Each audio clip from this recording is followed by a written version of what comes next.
Hey everyone, today I'm going to show you how to make a beef stew for your dog. Right over here I have 1 pound of stew meat that is cooking. This has been cooking for about 15 minutes on a medium heat. And what you want to do, obviously, get your skillet, put about a tablespoon of oil. I use olive oil, but you can use vegetable or whatever you have around. Put that in there, put your stew meat in, and then cook it for about 15 minutes until the meat is thoroughly cooked. You want it to be well done, and it's going to have all kinds of drippings in there, which you are going to want to keep for your stew. So,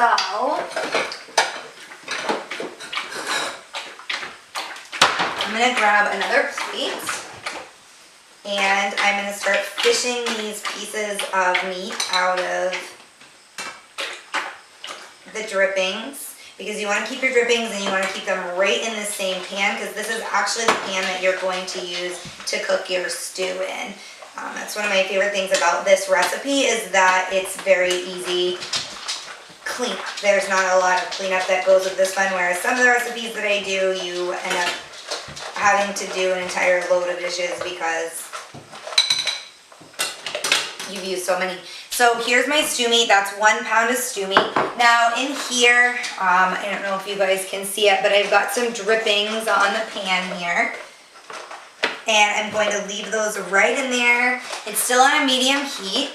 No, it isn't. Sorry, I shut mine off. Now it's on a medium heat. And what you want to do is add half a cup of water, which I have right here, to those drippings. And then I have a half a cup of flour. I'm using whole wheat flour, but you can use white flour, all-purpose flour, whatever you have in the cupboard. And you're going to add a half a cup of flour very slowly to this mixture and whisk it while you do that. And it's going to form a gravy. And that's going to be the gravy for your stew, obviously, that you're going to put the other ingredients in, and then you're going to cook this gravy all together. If you notice that the gravy is a little bit thick, you may not have gotten as many drippings from your meat as I did, or as I normally do. It probably depends on the beef that you use. So, or actually, technically you could use any kind of meat if you want to use venison or something in here. So if it's a little too thick, all you have to do, you want that gravy consistency, so all you have to do is add a little bit more water. So I'm going to go ahead and finish adding this in. As you can see, I'm just doing it about 1/8 of a cup at a time until you get the half cup done, or actually maybe even 1/10 of a cup at a time until you get that half cup done, and you just keep whisking it. So I'm going to go ahead and finish that, and then I will come back and show you the next step. Okay, so my gravy is all set. I actually ended up adding about a half a cup of water to my gravy as well. When you think of a beef stew, it has this nice thick gravy, and you will end up with that, but what you need to remember is that you're adding some raw vegetables to this as well, which are going to soak up some of that moisture. So you don't want your gravy to be super thick right now. So I would say start with a half a cup of water, and work your way up from there if you think that it's a little too thick. I will try to show you the consistency of mine. You can see it's very thin. It's a very thin gravy right now. But what you're going to do is turn your heat down to a low heat. And you've got your gravy on there. You're going to add your stew meat back in. Your 1 cup of cooked beef in my case, but again, if you want to substitute, if your dog has an issue with beef, if you want to substitute for venison or a different kind of meat, you can absolutely do that. I have right here, this is a sweet potato. I would say a medium-sized sweet potato. This one's a little bit on the large side, but a medium to large sweet potato. And what you do with that to prep it is just poke some holes in it with a fork. Microwave it for about 5 minutes until the potato's soft, and then you can dice it up like I've done here. So these are soft, that have already been cooked in the microwave, and you want the whole sweet potato. You want to make sure that you get the skin and the sweet potato itself. So you literally poke holes in the sweet potato, pop it in the microwave, and cut it up just like it is.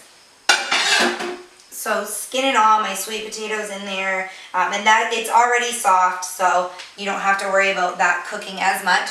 And then here I have 1 cup of carrots. These are raw carrots that I've chopped into smaller bite-sized pieces. We have 2 large breed dogs, so I made the pieces fairly big. If you have a little toy breed or like a Chihuahua, you might want to make the pieces a little bit smaller, but that's one of the best benefits of making homemade dog food is you can cater it to your dog's individual needs.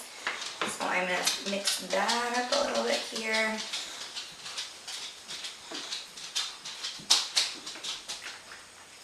Just make sure everything's covered with the gravy. And then I have 1 cup of raw green beans, and again, those are cut into just bite-sized pieces there. Whoops, those 2 are still attached.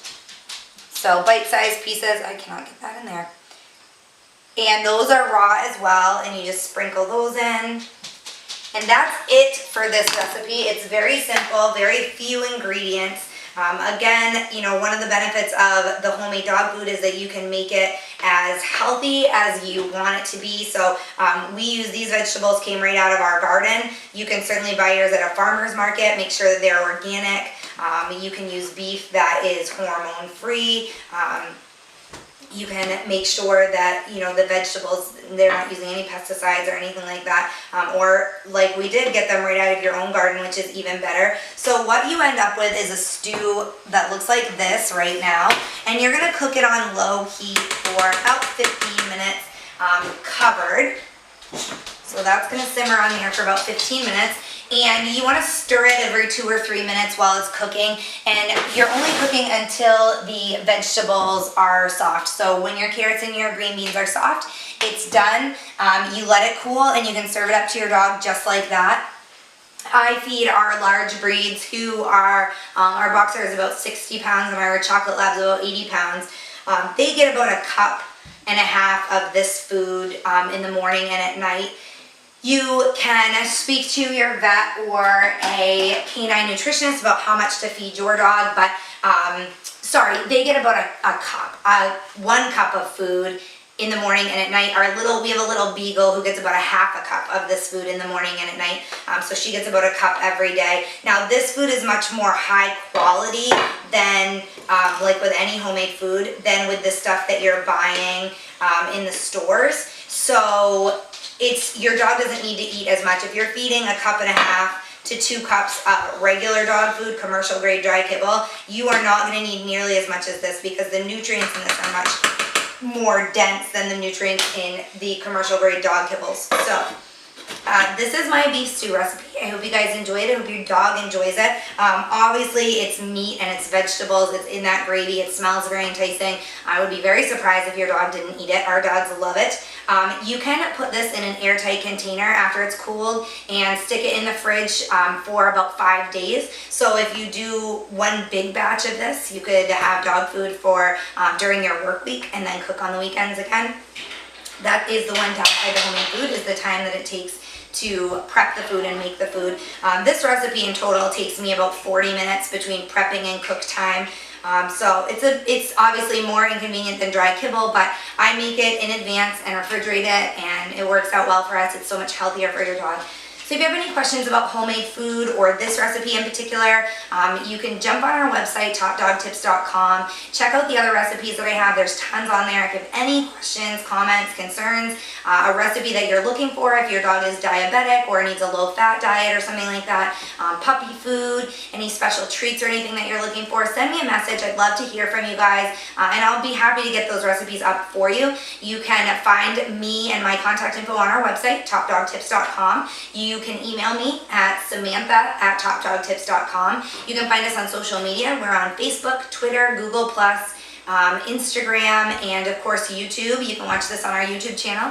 You can subscribe to our social media, our YouTube channel. I post recipes every week, and you can see those. I also post how-to videos and product reviews and things like that. So I encourage you to follow us or subscribe to our newsletter through our website, and you'll be kept up to date with all of that stuff. So I'm going to go ahead and let this finish cooking, and you guys can start your cooking, and I will see you guys next week with another great recipe.